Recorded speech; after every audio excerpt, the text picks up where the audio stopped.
puro copuchento nomás, a saber.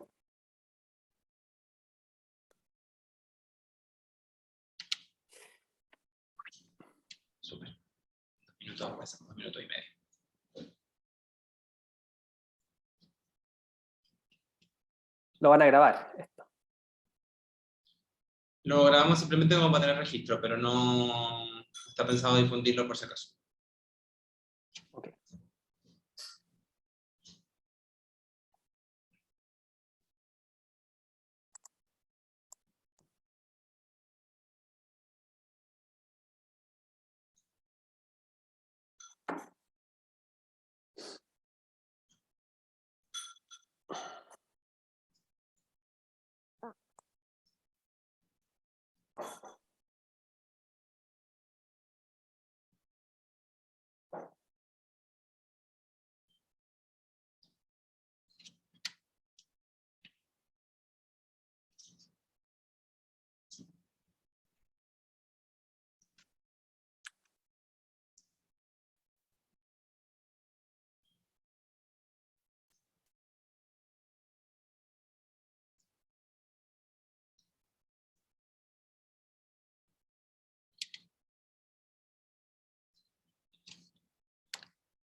Empezamos en unos 15 segundos.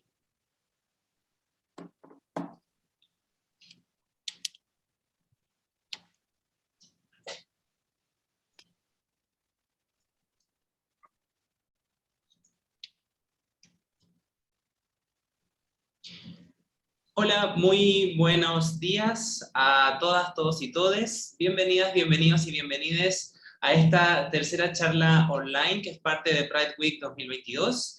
Mientras se van sumando a las y los participantes a esta sesión, les cuento que Pride Week 2022 es esta serie de instancias de reflexión y conversación que por segundo año consecutivo estamos realizando justamente para celebrar el mes del orgullo LGBTI+, y precisamente ¿no? en la semana de su conmemoración, la semana más importante del mes, como parte de la red de empresas de Pride Connection Chile. Yo soy Nicolás Levy, soy parte del equipo organizador de Pride Connection, y les cuento que, para quienes no nos conocen, Pride Connection es justamente una red profesional que busca promover espacios de trabajo inclusivos para la diversidad sexual y de género y generar lazos que permitan ¿no? la atracción de talento LGBTI+, a las distintas organizaciones que componen esta red. Pride Connection se fundó en 2016, impulsada por Fundación Iguales, y en ese momento contaba con alrededor de 10 empresas que trabajaban de forma bien vanguardista para la época, políticas y programas de diversidad e inclusión laboral para las personas del colectivo LGBTI. Hoy, actualmente, somos más de 100 espacios de trabajo que estamos integrados en esta red y desarrollamos una gran cantidad de acciones internas y externas, como es el caso de Pride Week 2022. ¿Con qué nos vamos a encontrar en esta sesión y con la sesión de mañana, que es la final de la semana? El objetivo es justamente generar espacios seguros de aprendizaje y conversación sobre temas que son relevantes para las personas de la diversidad sexual y de género y también las personas aliadas al colectivo, especialmente en la promoción de espacios laborales diversos e inclusivos, ¿no? Y esta semana, ¿no? Pride Week ha sido posible gracias al trabajo colaborativo de empresas que son parte de la red, que son parte de Pride Connection y que pueden ver en pantalla, cuyos equipos, todos muy excelentes, han podido organizar cada una de las charlas. Así que desde ya, muchísimas gracias a todas, todos y todes por el trabajo. La sesión de hoy, como pudieron ver al principio de la presentación, lleva como título Familias en Tránsito, hablemos de infancias y adolescencias LGBTI+. Ha sido organizada en conjunto por Microsoft y AJA Inclusión y está enfocada en conocer la realidad de niños, niñas, niñes y adolescentes LGBTI y abordar recomendaciones clave para su acompañamiento, considerando un especial enfoque en infancias y adolescencias trans y no binarias. Para comenzar con la sesión, quiero darle el paso a Estefanía Canosa, quien es Human Resources Director en Microsoft y quien va a ser la moderadora de esta primera parte de la charla. Estefanía, adelante. Muchas gracias, Nicolás, por la presentación. Gracias a todo el equipo de Pride Connection. Y bueno, como dijeron, soy parte del equipo de Microsoft Chile y junto a AJA Inclusión hemos co-creado este espacio de conversación que ojalá sea fructífero, muy rico y significativo para todo el contenido que nos va a presentar nuestro speaker invitado. Así que hoy tengo el gusto de presentarles a Tomás Ojea. Tomás es doctor en estudios de género y psicólogo clínico de profesión.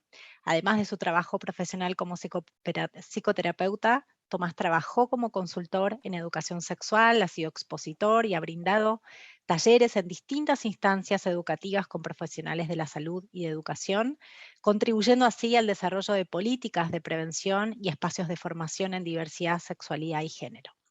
Un aviso antes de comenzar, les recordamos que a lo largo de la charla, en la medida en que Tomás vaya presentando el contenido, seguramente van a ir surgiendo preguntas, inquietudes, pueden ir dejando sus comentarios o sus preguntas en el chat y el equipo de AJA, liderado por Camila y Josefa, van a ir tomando esas preguntas para después responderlas en el espacio de Q&A.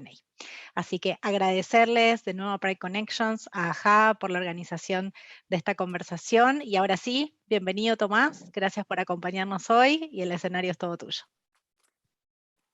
Muchas gracias a ti, Estefanía, Nicolás, y también, por supuesto, a Josefa, Constanza, y con quienes hemos estado trabajando en la preparación de este espacio. Les doy también la bienvenida a todas, todos y todes. Asumo, yo en este minuto estoy en Londres, tenemos una diferencia horaria, pero asumo que en general es temprano allá en Chile, donde asumo están la mayoría de ustedes. Y nada, con mucho entusiasmo y ganas de compartir aquí con ustedes parte de mi trabajo, que es algo que me apasiona mucho y que sin duda en esta semana y en este mes se ha vuelto particularmente relevante y espero contribuir a que ustedes puedan también aprender conmigo, a que transitemos juntos, porque este es un proceso que estamos viviendo todos, no solamente en Chile, sino que en distintas partes del mundo. Y si bien para muchos, muchas, quizás esta es la primera aproximación que tienen con la temática, es probable también que para algunos y algunas esta sea quizás la segunda, tercera instancia de aprendizaje en temas de diversidad sexual y de género. Entonces, en ese sentido, creo que es importante reconocer la diversidad de aproximaciones, de conocimientos que pueden tener quienes están escuchándonos hoy día y participando de esta charla. Y también es importante reconocer los límites de un espacio como este en términos del aprendizaje que podemos tener. Aquí en 30 minutos la idea es que podamos instalar ciertas ideas que nos permitan poder aproximarnos y pensar las conversaciones con niños, niñas, niñes y adolescentes sobre estas temáticas.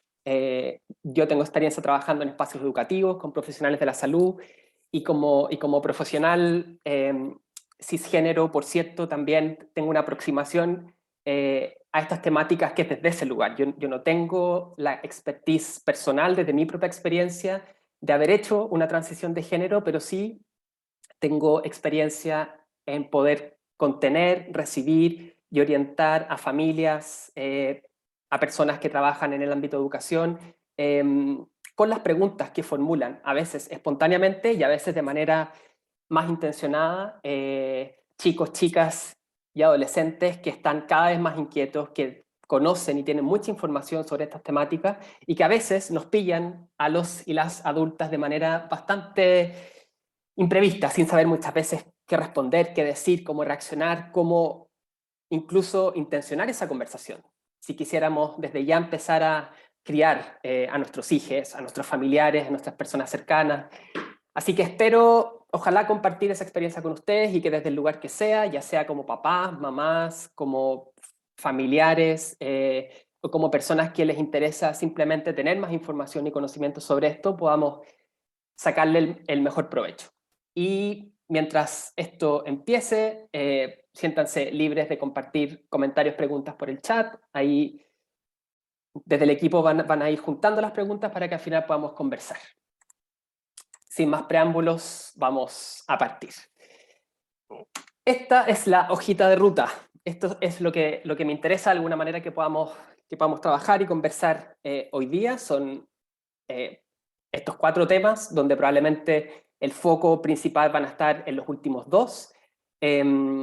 Estuvimos conversando en la preparación que si bien esta charla, esta conversación tiene un tema específico, es importante quizás poder hacer un repaso breve de algunos conceptos que son importantes para poder aproximarnos a esas conversaciones que son las que quiero en el fondo proponerles hoy día, porque muchas veces es la falta de información o las confusiones que muchas veces tenemos respecto a ciertos conceptos, a ciertos términos, los que nos inhiben muchas veces de querer tener esas conversaciones y de querer, en el fondo, darle espacio a nuestros hijos muchas veces o a familiares, conocidos, porque quizás tenemos susto de embarrarla, meter las patas. Entonces la idea es, ojalá, poder tener ese primer repaso aquí entre todos. Con los límites, como les dije, de una charla cortita. Ojalá que esto motive, que ustedes puedan seguir adquiriendo conocimiento, información y que esto motive más charlas quizás o más espacios de formación en el futuro. Brevemente, ¿por qué elegimos este título y por qué, en el fondo, usar esta palabra? Yo creo que es importante hacer hincapié en lo que el término tránsito y transición evoca, ¿no es cierto? Como metáfora, como imagen que alude, ¿no es cierto?, a que estamos en movimiento, a que existen ciertas direcciones, a que ese movimiento muchas veces se da de un lado hacia otro. Y pese a que a veces pensamos que ese movimiento es unidireccional, es decir, que vamos de un lado que tiene un punto de origen claro a un punto final, ¿no es cierto?, que muchas veces también es claro. Lo cierto es que en estas temáticas, y especialmente cuando estamos pensando en la transición de género, ese camino no siempre es recto. Hay curvas, a veces nos tomamos atajos, a veces retrocedemos, a veces nos movemos a tientas, pisando huevos, sin saber muchas veces qué hacer, qué decir, con susto. A veces partimos ese camino con mucha claridad, con mucha certeza, y en la mitad nos empezamos a asustar, aparecen dudas, a veces hacemos estos tránsitos los hacemos solos, solas, a veces tenemos la fortuna de hacerlo acompañados con otros. Hay esperanzas puestas en ese camino, en ese movimiento. Y lo que es importante es que el tránsito nunca es solo de un lado hacia otro, sino que muchas veces cuando nos movemos, estamos también moviéndonos con esa historia que nos antecede, con esa historia que hemos heredado, con las formas, en este caso, con las que nos han criado, con cómo estamos criando en el presente a nuestros propios hijos, cómo nos relacionamos hoy día con los temas de sexualidad y género, y que muchas veces no somos conscientes que estamos reproduciendo ciertos patrones, no somos conscientes de nuestros sesgos, y es importante en espacios como este poder visibilizar qué es lo que viene con nosotros, y cómo desde el presente, en nuestras actitudes, lo que creemos, muchas veces es la oportunidad para tomar distancia a esa historia, para poder quizás reescribirla, para mirar, ¿no es cierto?, el futuro y lo que vendrá con ojos distintos o con una aproximación diferente. Entonces, eso es un poco la invitación de este taller y, por supuesto, también la invitación en general en el trabajo con estas temáticas. ¿Cuáles van a ser los conceptos que me interesa que revisemos inicialmente? Primero, me imagino que han leído o han escuchado, ¿no es cierto?, esta sigla. Dentro del trabajo en diversidad sexual y de género hay muchas siglas, muchos términos. Este es uno, OSI-EG, que significa orientación sexual, identidad de género y expresión de género. Vamos a ver, ¿no es cierto?, a qué nos referimos con esto. Después voy a compartir con ustedes algunas claves para pensar, ¿no es cierto?,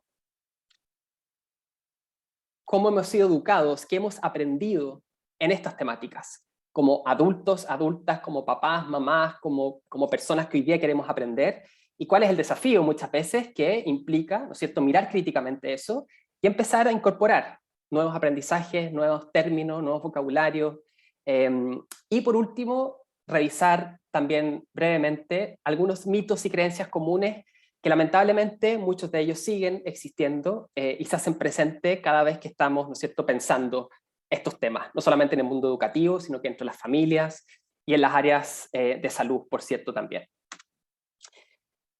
Entonces, ¿a qué nos referimos con esta sigla? Y aquí traje, ¿no es cierto?, un recurso pedagógico genial, que es el unicornio de género. Me imagino que muchos de ustedes conocen la famosa galleta de jengibre, que es el genderbread person en inglés, que es un recurso pedagógico también que se utiliza bastante para explicar los distintos términos, estas y otras siglas, pero aquí quise mostrar el unicornio, porque muchas veces no se visualiza, y a mí en lo personal me gusta más, porque es un recurso que fue creado y elaborado por la misma comunidad trans para poder explicar lo que estaban viviendo, lo que les pasaba, y por qué estos términos y estos conceptos son importantes para ellos. ¿Ya? Porque esto no solamente desde una curiosidad académica, ¿no es cierto?, o de querer agregar más complejidad en un mundo que ya es muy complejo, sino que estos son términos y conceptos que sirven para nombrar la realidad que viven y experimentan muchas personas. Y si nosotros queremos aproximarnos a esa realidad, tenemos que manejar esos términos. Entonces aquí traje este recurso por si alguna vez quisieran profundizar, encontrarlo en internet. Hay muchas versiones en distintos idiomas y es bastante bueno. Y aquí, para hacerlo un poquito más didáctico, traje un video, una campaña de difusión que hizo una organización LGBTI en Colombia, que se llama Colombia Diversa, donde explican algunos de estos términos. Así que vamos a escuchar y ver este primer recurso. Ojalá que me funcione. Oiga, venga, le cuento. ¿Se escucha? No sé si alguien me puede... ¿Se escucha perfecto, Tomás? Sí, perfecto. Genial. Vamos entonces. Oiga, venga, le cuento. ¿Cuántas veces has escuchado la famosa frase, se le nota mucho? Sí, que se le nota mucho lo lesbiana, lo gay, lo bisexual o lo trans. Lamentablemente la gente suele confundir la forma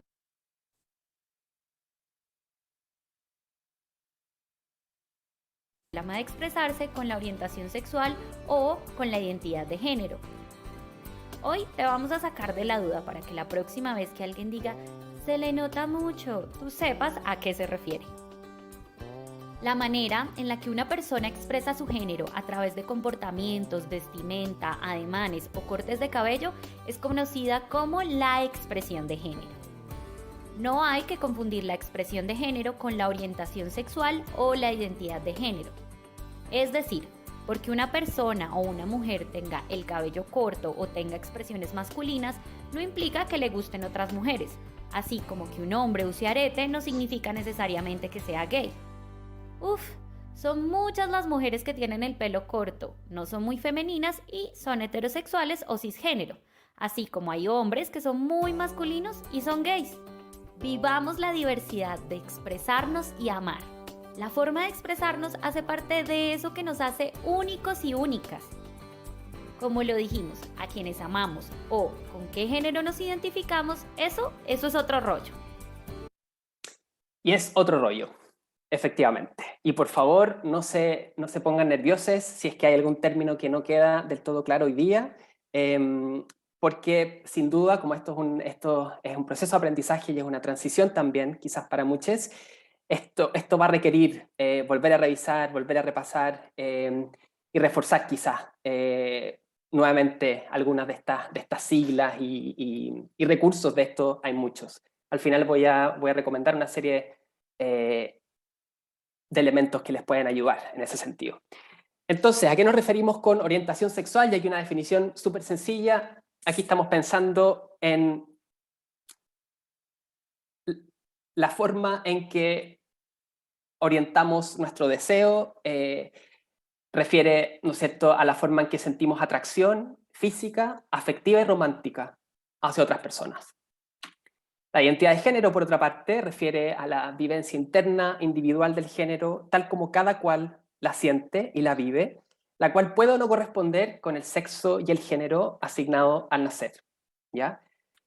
Y por último, la expresión de género, como quedaba muy claro, espero, en el video que les mostré, se refiere a cómo se expresa esa identidad de género. Y se expresa de distintas formas, y aquí hay algunos ejemplos, a través de nuestros nombres, nuestros pronombres, la forma de vestirnos, ciertos gestos, conductas. Y es importante que aclarar que todas las personas tienen orientación sexual, identidad de género y expresión de género. Todos tenemos. Distinto es que solo hablemos muchas veces de algunas personas y no de todo el mundo, pero todos tenemos. Y aquí no hay ninguna relación causal entre una y otra, ¿ya? Estos tres elementos se distribuyen, hablan entre ellos, a veces coincide, a veces no, pero estos tres elementos sin duda dicen mucho y expresan mucho también quiénes somos. Y es importante pensarlo así, como elementos que interactúan entre ellos, que se relacionan de maneras distintas y que se expresan de maneras únicas en cada persona. Entonces, ¿qué cosas hemos aprendido? Entonces, yo les comentaba al principio, ¿no es cierto? Nosotros hemos heredado muchas veces una cultura, una forma en que nuestra sociedad, particularmente la chilena, por ejemplo, nos ha enseñado sobre estas temáticas. Y dado que además sabemos, especialmente en Chile, y diría también en la mayoría de las escuelas, la educación sexual, lamentablemente, todavía no está institucionalizada, no está garantizada, no es un derecho tampoco. El aprendizaje que tenemos sobre estos temas también es muy escaso. Y es un aprendizaje que más bien vamos, ¿no es cierto?, incorporando en la práctica cotidiana, en la forma en que nos vinculamos cotidianamente con nuestros pares, la forma en que nos criaron nuestras mamás, nuestros papás, nuestros cuidadores, y la forma en que también nosotros estamos haciendo, cumpliendo esas funciones de cuidado en el presente. Entonces se nos dijo y se nos ha inculcado que existe un cierto desarrollo esperado, que hay una cierta norma, una cierta forma fija y estándar de expresar tu sexualidad y tu identidad de género. Y esa forma, que es una forma normativa, ¿no es cierto?, nos dice que mi identidad de género, es decir, cómo me siento yo, en mi caso, en tanto hombre, se corresponde, ¿no es cierto?, con el sexo y el género que se me asignó al nacer. En breve, en el momento en que alguien logró visualizar mis genitales y dijo, es un niño, y desde ahí en adelante se empieza a construir una historia respecto de mí, respecto del sueño y los deseos que tiene mi familia, mi mamá, mi papá, la gente que se pone contenta porque yo voy a nacer. Entonces todo eso empieza desde el minuto cero, incluso desde antes, ¿no es cierto?, a escribir un cierto guión sobre qué es lo que se espera de mí en tanto hombre, en tanto niño. Se espera, por cierto, que la forma en que yo exprese ese ser hombre esté absolutamente alineado con las normas culturales, que en el caso de Latinoamérica y en Chile, por ejemplo, muy en la línea con lo que se entiende como machismo, va a implicar, ¿no es cierto?, que a mí me guste jugar de cierta forma, que me guste vestirme de cierta forma, que cuando grande yo aspire, ¿no es cierto?, a profesiones, oficios, etcétera, que se condicen con esa imagen de hombre. Y por último, que quienes me atraen sexual, afectiva y románticamente sean del sexo opuesto. Es decir, en mi caso, que me gusten las mujeres. Y eso se conoce y se ha descrito, ¿no es cierto?, como el peso cultural, social, político que tiene la cisnorma y la heteronorma. Es decir, el supuesto de que todo el mundo es heterosexual, de que todo el mundo es cisgénero y que lo que organiza los intercambios entre hombres y mujeres es la norma del binario de género. Es decir, que no existe nada más, salvo estos dos, ¿no es cierto?, polos, masculino, femenino, hombre y mujer. El gran desafío, que es en el que estamos hoy día aquí, en el que probablemente muchos de ustedes ya han empezado un recorrido y que es parte del tránsito, es poder desaprender esto que hemos heredado, que se nos ha inculcado, que reproducimos. No es fácil, es un proceso, y creo que el énfasis en eso es súper importante, porque incluso yo, que tengo mucha experiencia en esto, sigo aprendiendo y no me canso de aprender y sigo cometiendo errores. Entonces es importante tener esa disponibilidad. Estamos aprendiendo aquí todos, probablemente algunos van un poquito más adelante que yo, pero estamos todos en un proceso similar. El desafío, y esto no es un desafío de hoy día, sino que es algo que, ¿no es cierto?, venimos pensando y discutiendo hace muchos años, es entender al género más allá del binario, ¿no es cierto?, hombre-mujer, masculino-femenino. Eso se traduce, por ejemplo, en dejar, ¿no es cierto?, de adjudicarle etiquetas o categorías rígidas a niños y niñas en función de los juguetes o juegos que les gustan, sus preferencias, etc., así como asignar experiencias emocionales y afectivas rígidas, lo que se supone que sienten y experimentan hombres y mujeres, y cómo sancionamos de manera diferenciada cuando, por ejemplo, vemos a niños, hombres, que lloran, por ejemplo. Entonces, cómo hay ciertas resistencias a la expresión afectiva de hombres adultos incluso. Y uno ve esa dificultad. Y esa dificultad muchas veces pasa porque se nos ha dicho históricamente que es mal visto y que eso nos pone cerca, ¿no es cierto?, de las mujeres y cerca de ser mirados con sospecha.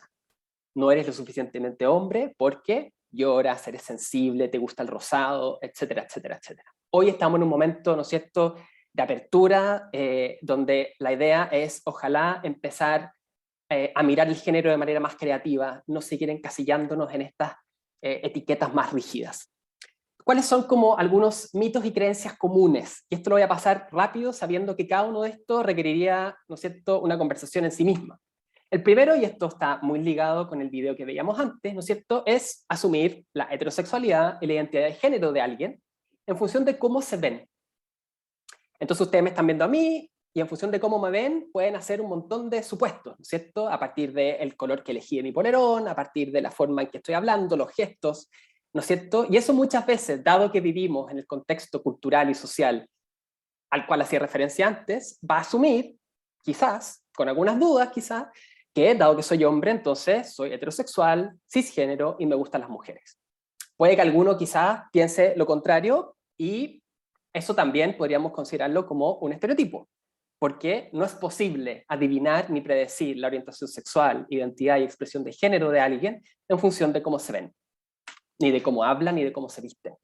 Sabemos también, y esto es consenso en la comunidad científica, en el ámbito salud mental, que la homosexualidad, las identidades trans y las expresiones de género no normativas no son una enfermedad, no son un síntoma de algo, ¿no es cierto?, que hay que descubrir, no son un trastorno, y dado que no lo son, entonces no hay cura.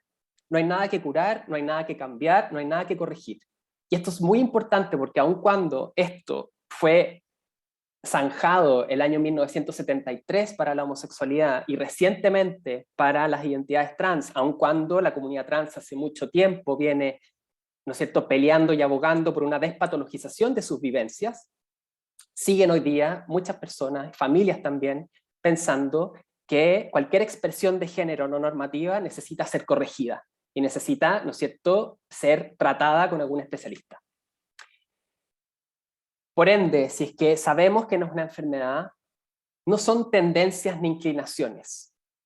Tampoco se decide ni se opta, ¿ya? No es una opción. Muchas personas nunca lo han vivido de esa manera y puede resultar muy ofensivo pensar que sí lo ha sido. También está muy arraigada esta imagen, ¿no es cierto?, de pensar que las personas LGBTI, particularmente las personas gay, las personas lesbianas, están cerca de, ¿no es cierto?, la perversión, son sospechosos de tener dobles intenciones, especialmente cuando se trata de niños y niñas. Entonces me imagino que han leído o han escuchado, ¿no es cierto?, muchos mitos y caricaturas alrededor de la idea del pedófilo, del profesor gay que puede, ¿no es cierto?, hacer tal y cual cosa. Sabemos que eso es un prejuicio, sabemos que eso incluso es muy violento y muy ofensivo, y que no existe una relación causal entre abusos o conductas, ¿no es cierto?, abusivas con ninguna orientación sexual, ni tampoco con ninguna identidad de género. Si no es una enfermedad, ¿no es cierto?, entonces no hay miedo ni riesgo de que sea contagioso porque esto no se pega, ¿ya? Y por ende, si hablamos de esto, si hoy día estamos hablando de esto, si ustedes lo hablan con sus familias, a nadie se le va a pegar, ni se le va a ocurrir de un día para otro, ni... no. Y especialmente, ¿por qué? Porque no es una enfermedad. Por ende, no estamos hablando de un virus, no estamos hablando de nada parecido a eso. Y esto es súper importante porque uno lo suele escuchar mucho y se instala mucho, especialmente cuando uno quiere, ¿no es cierto?, aproximarse a lo que está ocurriendo hoy día en las escuelas. Entonces, ante supuestos fenómenos, ¿no es cierto?, que van mostrando mayor visibilización de infancias trans, se instala inmediatamente la pregunta en la opinión pública y en personas que no tienen mucha información de que esto es como una suerte de moda. ¿No es cierto? Entonces, dado que no es una enfermedad, no tiene sentido preguntarnos por el origen o la causa. Porque si yo, asumiendo que la mayoría de quienes me están escuchando son heterosexuales o cisgénero, y yo les preguntara, ah, genial, entonces cuéntame, ¿no es cierto? ¿Cuándo te diste cuenta que eras heterosexual? ¿Fue muy traumático salir del closet? Ese tipo de preguntas, que son las que muchas veces hacemos a otras personas, suenan absolutamente absurdas y ridículas cuando las pensamos sobre nosotros mismos, si es que somos heterosexuales y cisgénero. Entonces, dado que sabemos que no es una enfermedad que no se contagia, entonces preguntar por el origen y asumir que existe algo así como un trauma que gatilló, ¿no es cierto?, ese desarrollo, no tiene sentido. Y más bien habla de un prejuicio. Y muchas veces también de violencia. No es moda, insisto, y es clave entenderlo así, porque cuando pensamos que esto se contagia y que por ende eso sería negativo, entonces nos privamos a hablar sobre esto. Y le privamos también a niñas poder informarse y acceder a este tipo de conversaciones. Ok, entonces, ¿qué hacemos si es que nos preguntan? ¿Ya? Y esto puede ocurrir en sus familias, en un paseo, en una ida, ¿no es cierto?, a comprar al supermercado, en un paseo en el metro. Entonces, ¿qué hago si es que me preguntan? Lo primero, y esto es clave, la respuesta que yo tengo que dar es una respuesta suficiente, no más que eso. ¿Qué significa esto? Breve, sencilla, en cuclillas, es decir, desde lo que ese niño, niña o adolescente puede entender en función de su desarrollo. Yo soy el adulto y no le voy a hablar como le hablaría a una persona de mi misma edad, ni con mi mismo desarrollo, ni con mis mismas condiciones. Y esto es súper, súper importante porque es el principal error. Si yo quiero responderle a mi hija de 7 años que me pregunta, papá, ¿qué significa gay? Y le empiezo a explicar lo que le explicaría a mi amigo de 30 y tantos años, probablemente esa es una conversación perdida y es una instancia riquísima de aprendizaje que voy a perder. Porque no se va a entender nada de lo que voy a decir, quizás lo voy a confundir más, y además voy a pensar que lo hice estupendo. Y lo cierto es que muchas veces esos son espacios absolutamente, ¿no es cierto?, perdidos. Entonces, ante la pregunta, respuesta suficiente, pero también es clave, y aquí nos ayuda mucho, saber, en el fondo, cuál es el origen que motivó la curiosidad en hacer esa pregunta. Porque muchas veces cuando logramos dar con ese origen, entonces es distinto cuando alguien me pregunta, por ejemplo, oye Tomás, ayer estaba en el colegio y vi, ¿no es cierto?, o leí tal palabra. Es distinto si es que eso surge en ese contexto, así surge porque resulta que estoy viajando en metro y de repente se subió al mismo carro del metro, ¿no es cierto?, una pareja lesbianas y mi sobrino chico las vio y me pregunta a propósito de eso.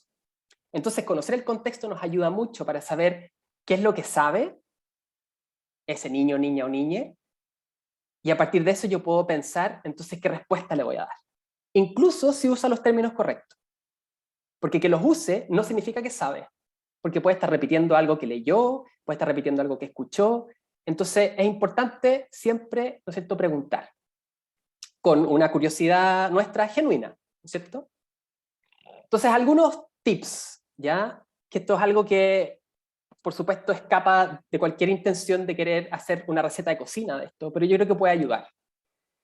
Lo primero es que si esto me ocurre en mi casa, con mis hijes, con mis sobrines, amigos, etc., lo primero es normalizar y validar la pregunta, ¿ya?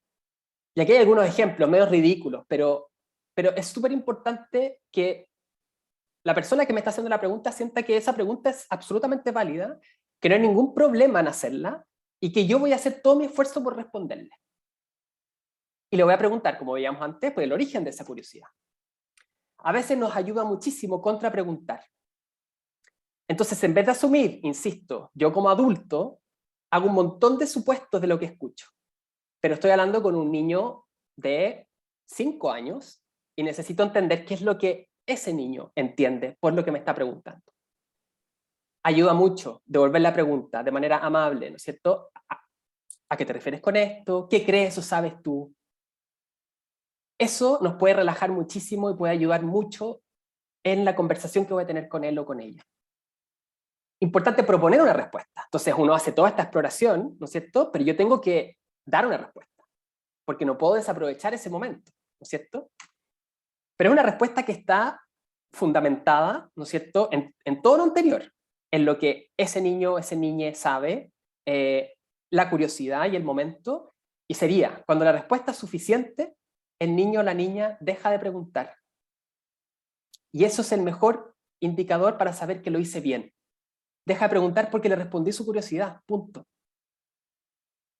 Y es importante preguntar si se entendió lo que dije, porque a veces uno queda, ¿no es cierto?, y saca pecho y dice, hoy tuve una conversación fantástica y di esta respuesta, pero quizá el niño o la niña no entendió nada. Entonces, bueno, después de que ofrecí mi respuesta, le pregunto si se entendió lo que dije, si tiene alguna otra duda, ¿no es cierto? Aprovechar todos los momentos que existan para poder tener esta conversación. Hay algunos ejemplos. Y también importante reconocer que uno tiene límites también, y que a veces que puedo no saber, y está absolutamente bien, y no me tengo que poner nervioso, no tengo que apurarme en responder, porque a veces es mejor ofrecer que voy a ir a averiguar, y te prometo que te voy a responder mañana en otro momento, a responder apurado desde mi ansiedad y confundirlo más. ¿Ya? Y esto es importante, si yo prometí que voy a volver con una respuesta, tengo que hacerlo. ¿Ya? Este es un ejemplo de situaciones cotidianas donde estos temas han ido apareciendo. Me imagino que muchos de ustedes saben o han escuchado la polémica que hubo en un cine, ¿no es cierto?, en Perú, donde para el estreno de la película Lightyear se promocionó con esta advertencia.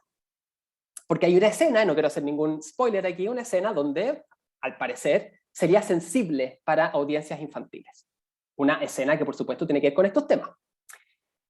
Pero aquí hay algo más cotidiano y que nos va a permitir quizás mostrarles un ejemplo de cómo sería una respuesta suficiente en estos temas. Y este es un capítulo de Muppets Baby, la serie que dan en Disney, un capítulo especial donde Gonzo, ¿no es cierto?, quiere ir a un baile real que está organizando Piggy y Summer, que son otros dos personajes, pero Gonzo también quiere ir vestido de princesa. Y resulta que Piggy y Summer le dicen que no puede ir de princesa porque solo las mujeres y las niñas van a ir de princesa y que los hombres tienen que ir de caballeros. Entonces se produce todo ¿no es cierto?, una complicación. Gonzo está muy triste, no les voy a contar de qué consiste el capítulo, pero les quiero mostrar la escena final donde Gonzo explica, para que ustedes vean un ejemplo súper concreto, respuesta sencilla y breve. There you are! You missed our royal ball! We met the most amazing princess! But they ran away, and all they left behind was this. Everyone, there's something I need to tell you. The princess who came to your ball tonight was me. I'm Gonzarella. But Gonzo, why didn't Vu tell us? Because you all expected me to look a certain way. I don't want you to be upset with me. But I don't want to do things just because that's the way they've always been done either. I want to be me. Oh, Gonzo, we're sorry. It wasn't very nice of us to tell you what to wear to our ball. You're our friend, and we love you any way you are. Yeah, of course we do. Yeah. No voy a hacer ninguna sobreexplicación, creo que quedó claro el mensaje. Lo interesante es que el escándalo, porque por supuesto que esto produjo mucha polémica, el escándalo ocurrió en el mundo adulto, nuevamente. Y la lectura que yo hago es que muchas veces eso tiene que ver con las ansiedades nuestras. Las niñas que vieron ese programa, que están familiarizados con los personajes de Muppets Baby, y particularmente con Gonzo, al ver esto les resultó absolutamente normal. No hay ningún problema, no hubo ninguna otra pregunta, nada. Y créanme que eso es así. Y este es un ejemplo perfecto de una respuesta sencilla, y que tenía que ver con esa inquietud puntual, nada más. Entonces, importante, hay que evitar explicaciones complejas. Ojalá, si es que estamos hablando de transición de género y de temas trans o de temas no binarios, ojalá evitar respuestas que enfaticen la idea de equivocación. Distinto es que la persona trans o no binaria haga referencia a ese relato, pero si nosotros podemos ofrecer una explicación distinta, intentemos evitar ese énfasis. Y aquí algunos ejemplos, ¿ya? Muy en la línea de lo que les acabo de mostrar a partir de ese capítulo con Gonzorela, que es la reacción de los otros amigos y amigas, ¿no es cierto?, de Gonzo. Entonces acá estamos enfatizando varias ideas que son súper importantes. La diversidad de formas que existen de expresar, ¿no es cierto?, quién soy, como hombre, como mujer, como persona no binaria, ¿no es cierto? La importancia de reconocer que esto puede que nos cueste, que puede que no lo entendamos, y eso está absolutamente normal y absolutamente bien. Pero lo que no puede pasar es que porque yo no entiendo, porque me cuesta, te voy a discriminar, te voy a excluir, y voy a resistirme a que esto se converse, ¿ya? Porque, insisto, estamos transitando y esto es un proceso que viven quienes están haciendo ese tránsito, como quienes estamos acompañando ese tránsito, desde la comunidad educativa, desde las familias, las empresas, etcétera, etcétera. ¿Qué sabemos desde la literatura? Hay un énfasis que es absolutamente también consensuado en atribuirle a la familia un componente importante de protección al momento en que niños, niñas y adolescentes salen del closet o deciden transitar, ¿ya? Sin embargo, también se sabe que ese apoyo y que ese soporte no siempre está, y que incluso las familias que pueden ser consideradas como un factor protector, ¿no es cierto?, puede que se constituyan ellas mismas en un factor de riesgo, porque efectivamente el no apoyo, el silencio y la invisibilización que produce, ¿no es cierto?, el rechazo de aceptarte tal cual es, puede generarle a esa persona, a ese niño, niña o adolescente, un tremendo daño a su salud mental y salud física. Y esto, por supuesto, que se ha visto incrementado en la pandemia.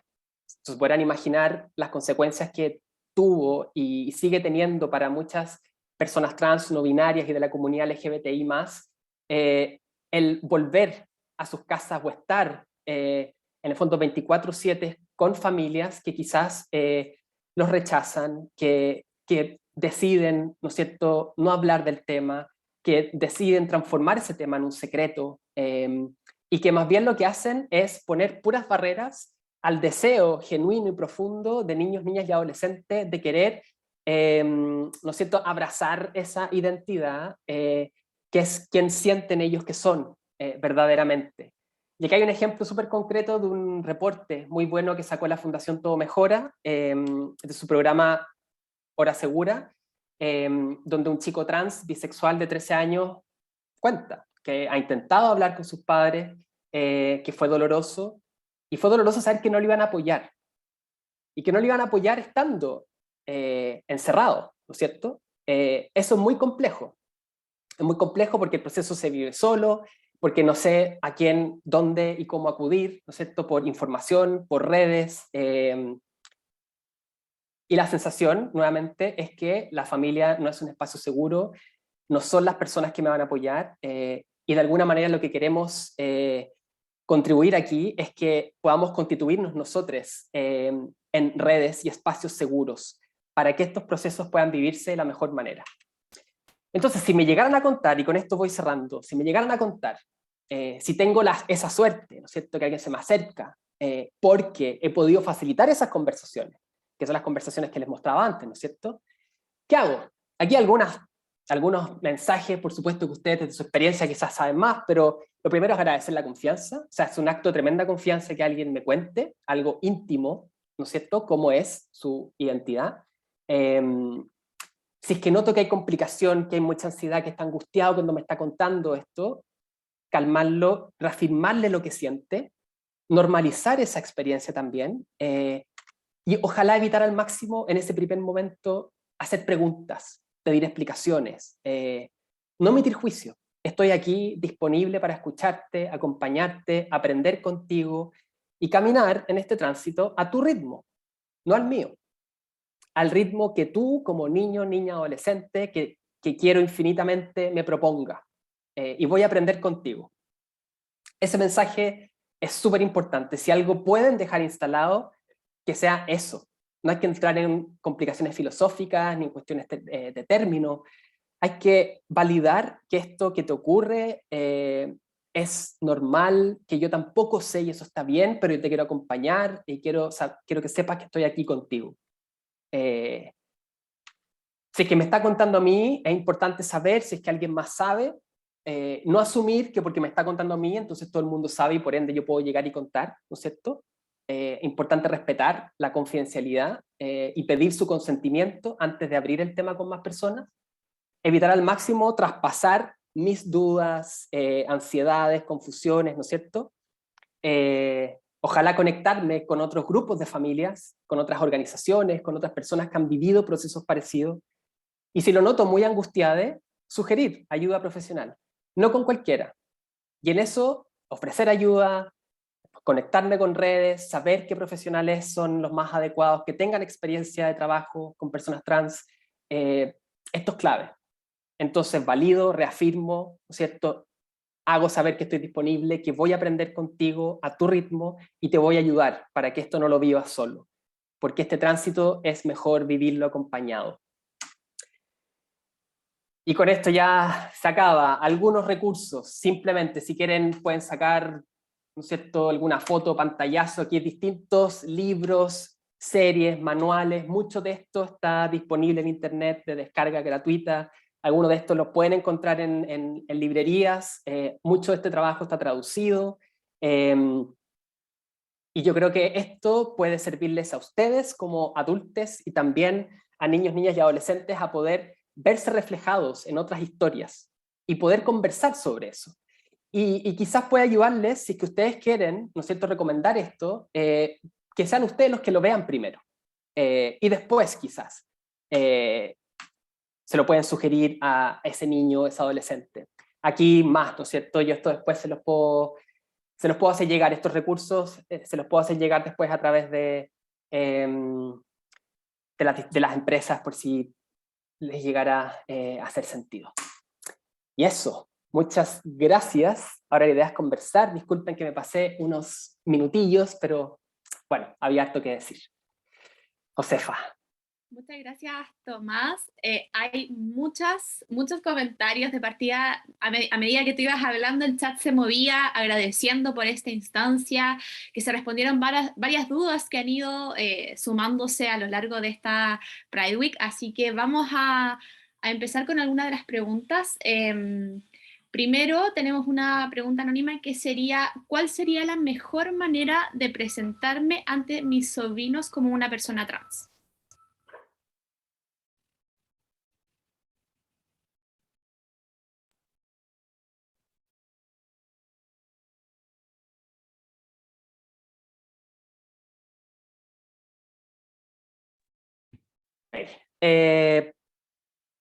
Sí, perdón. Más, ahí te perdimos, ahí regresaste.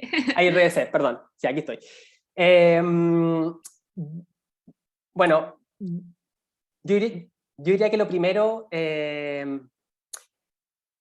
sería evaluar si es que en la familia de tus sobrines, ¿no es cierto?, tú has podido tener esa conversación primero con ellos, con sus papás, su mamá o con quienes, ¿no es cierto?, les cuidan.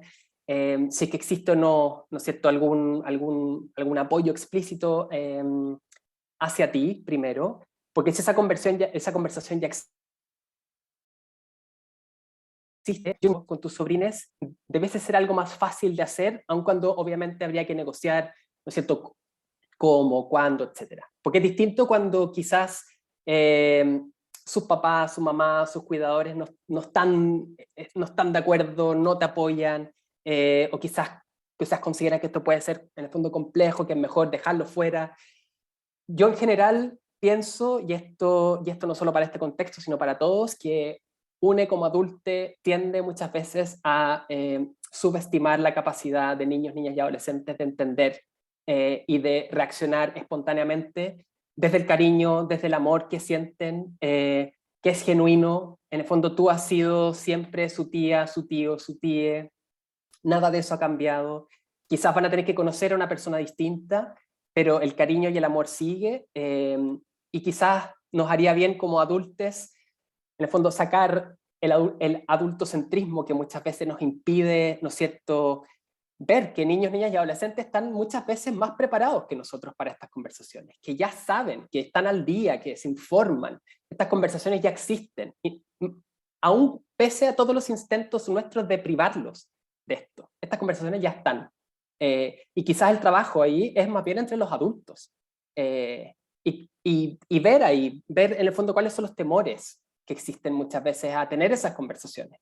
Y si ustedes como adultos, y aquí quizás paso otro mensaje, si ustedes como adultos que son papás o son mamás y que les ha tocado enfrentarse a esta situación, si están pensando tener esa conversación con sus hijos, lo primero es que entre ustedes lo conversen también.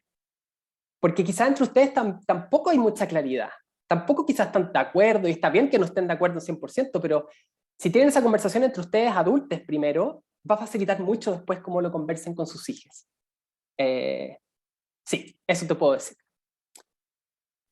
Muchas gracias, Tomás. La siguiente pregunta dice, bueno, da un poco de contexto, te agradece por la charla, y dice, hay mucha gente que considera que la disforia de género debería ser eliminada por ser patologizante.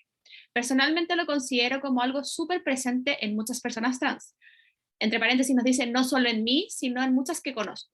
¿Sabes cuál es la tendencia en la clínica, academia respecto a esto y qué consecuencias podría tener eliminarla como concepto? Wow, bueno, esa es una pregunta bien compleja. Voy a dar algunas pistas como para quizás entrar ahí. A ver, el concepto de disforia de género es cierto que sigue utilizándose como una categoría diagnóstica. En ciertos manuales de clasificación diagnóstica, es una categoría que hace referencia a la experiencia de malestar, de angustia significativa que experimentan las personas cuando su identidad de género, ¿no es cierto?, no se alinea, se ajusta con el sexo, el género asignado al nacer.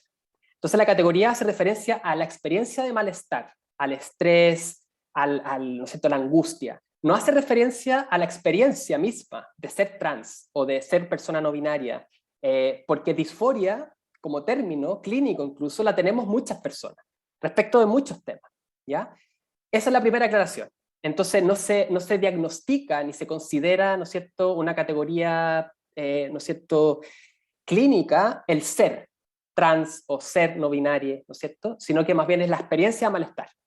Ahora, hay personas trans a las cuales el término disforia de género les resulta muy útil para explicar lo que viven y lo que les pasa. Y hay muchas personas trans incluso, yo se lo he escuchado a jóvenes, adolescentes, que hacen broma. Entonces dicen, por ejemplo, es que hoy día me desperté muy disfórico, es que esto me causa mucha disforia, ¿no es cierto? Como que hay un uso lúdico y una apropiación lúdica del término que hace sentido en ese contexto y que no refiere a la experiencia diagnóstica clínica, sino que refiere a cómo estoy viviendo esto, a cómo vivo, ¿no es cierto?, el encuentro cotidiano con la norma de género, que me obliga a vestirme de cierta forma, que me obliga a hablar de cierta manera, ¿no es cierto? Y el riesgo que puede existir de eliminar la categoría diagnóstica es que todavía hay muchas prestaciones de salud que están asociadas a un diagnóstico clínico. Entonces, si es que eliminamos la categoría diagnóstica, habría que pensar entonces cómo la salud afirmativa trans puede estar garantizada no dependiendo de un diagnóstico clínico. Y eso no está resuelto todavía, entonces yo al menos personalmente no la retiraría, porque eso podría dejar a muchas personas sin la atención en salud, que ya no está garantizada y que el acceso es muy escaso. Eso podría ser aún peor para quienes lo necesitan urgentemente. Muchas gracias, Tomás. Tenemos otra pregunta que tiene relación con algún estudio internacional que tú conozcas, que recomiendes sobre la vivencia de niñas trans, desde la psicología u otras disciplinas. Sí, hay muchos estudios, hay estudios también a nivel nacional. En Chile, y esto pasa también en otros países, la academia y el avance, ¿no es cierto?, en el mundo científico va de la mano también con las contribuciones que ha hecho la misma comunidad. Y la comunidad trans, y la comunidad no binaria, y la comunidad LGBTI en general, ha sido clave en el progreso que ha tenido también la ciencia, sin duda la salud mental, en ir incorporando una visión despatologizante de la vivencia. de las identidades trans, gay, lésbicas, bisexuales, etc. Entonces, si bien existe, ¿no es cierto?, material científico desde el punto de vista académico, también existe material desde el mundo activista y desde las organizaciones sociales que han recogido testimonios y experiencias de quienes viven y han transitado, ¿no es cierto?, y que nos sirven mucho a quienes estudiamos esto, y que no somos trans o que no somos no binarios, ¿cierto? Entonces, yo lo que puedo hacer, así como me comprometí a mandar, ¿no es cierto?, estos recursos, puedo quizás ahí hacer una selección de algunos artículos o estudios nacionales e internacionales que puedan servir y que puedan mostrar esos procesos.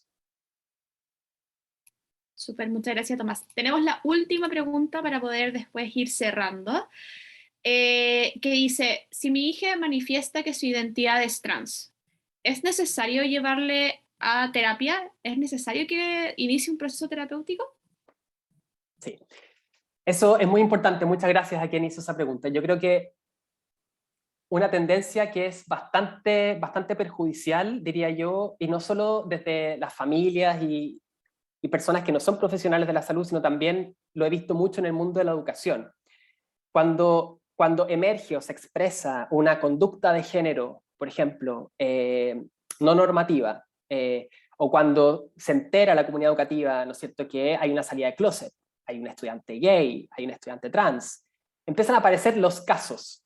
Tenemos un caso de, ¿no es cierto?, o tenemos un familiar trans, tenemos, ¿no es cierto?, un primo gay.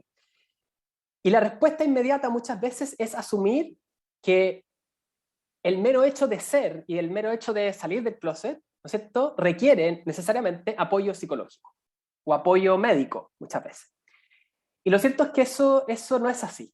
En la mayoría de los casos, la salida del closet va asociada con una experiencia de alivio subjetivo tremenda, que se vive de muy buena forma cuando se cuenta con espacios que puedan apoyar y afirmar esa identidad y esa salida del closet. Entonces eso es clave. Si es que el espacio donde esa persona, ¿no es cierto?, se mueve e interactúa cotidianamente es de apoyo, de soporte y de afirmación de esa identidad, yo tengo que estar tranquilo, tranquila, como mamá, papá o familiar, que mi hija, ¿no es cierto?, o quien yo quiero va a estar bien y contenido, ¿ya? Y quizás puedo ofrecerle la alternativa de que si es que quiere conversar sobre lo que está viviendo con alguien en un espacio íntimo, confidencial, está la posibilidad de la ayuda psicológica, ¿ya? Pero como algo que yo ofrezco como una ayuda en caso de que necesite ese apoyo. Ahora, si es que el ambiente es más bien hostil, si es que esa persona está más bien aislada, si es que son más bien, hay un ánimo, ¿no es cierto?, disminuido, donde hay mucha complicación, donde yo tengo susto de que lo está viviendo muy solo, etcétera, etcétera, ahí puede ser necesario sugerir de manera más intencionada el apoyo psicológico, pero pensando que esa terapia o que ese apoyo o esa consejería no es porque es trans o porque es gay o lesbiana o bi, sino que es porque hay ciertos elementos del contexto que hacen que esa vivencia de quién soy yo la esté viviendo en este momento con mucha angustia. Entonces más bien es un apoyo para poder ayudar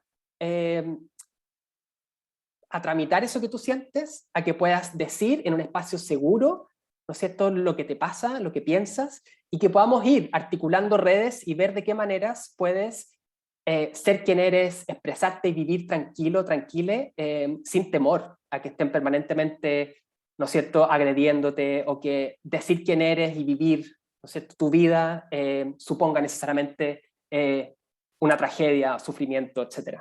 Así que sí. Y lo último en esa línea, hay veces que incluso la derivación automática profesional de salud mental o de salud puede ser incluso más victimizante si es que no se negocia y no se conversa. Porque el mensaje que estoy transmitiendo es que hay algo que está mal en ti. Hay algo que está mal en ti y que necesita tratarse. Porque yo no estoy disponible y no puedo acompañarte, o porque siento que esto que te está pasando es una cosa demasiado extraña y que necesita ayuda profesional. Entonces, ojo también con el mensaje implícito que envío cuando sugiero que lo único posible acá es la recomendación psicoterapéutica. En vez de, por ejemplo, hacer talleres en colegios para atacar la transfobia, o en vez de hacer esos mismos talleres y capacitaciones en espacios laborales para que las personas se sientan tranquilas y seguras de ser quienes son. Entonces, en vez de individualizar el problema, pensemos como cultura institucional, educativa, familiar, laboral, contribuimos a generar espacios más seguros. Muchas gracias, Tomás. Ahí queda clarísimo entonces la invitación a la reflexión en torno a cómo abordamos esas situaciones. Entonces, ya estamos cerrando. Me gustaría, desde parte de AJA y de todo el equipo que ha estado organizando esta sesión, agradecerte a ti, particularmente Tomás, por tu exposición tan interesante, a todas las personas que se han integrado hoy, se han conectado, han participado, han comentado, reflexionado en el chat, que para eso es estas situaciones, ¿cierto? Aprender, reflexionar y contribuir por espacios laborales y sociales más inclusivos para todas, todos y todes. Agradecemos también a las empresas que colaboraron en el desarrollo de la Pride Week, ¿cierto? A AJA Inclusión, a Falabella, a Medtronics, Media Brands, MG Consulting, Microsoft, PepsiCo, Scotiabank, Tech y WOM. Antes de despedirnos, queríamos invitarles a que se unan a la cuarta y última charla de Pride Week, que es este viernes 1 de julio a las 11 de la mañana, que va a tener de tema ser LGBTI migrante, una realidad interseccional que está organizada por Media Brands, WOM y MG Consulting. El link va a estar en la invitación que se ha distribuido a todas las personas, a todos los equipos de las empresas de esta red. Así que ahí está interesante y dejarles la invitación a todos, todas y todes. Muchas gracias, Tomás, a ti nuevamente por tu participación. Muchas gracias a ti, a todos. Ojalá que les haya servido y voy a mandar lo comprometido. De eso sí va a ocurrir. Así que nada, mucho éxito en lo que viene. Gracias también a Pride y a todos los que han hecho este esfuerzo posible. Y nos vemos pronto. Que estén bien. Muy bien. Chao. Chao.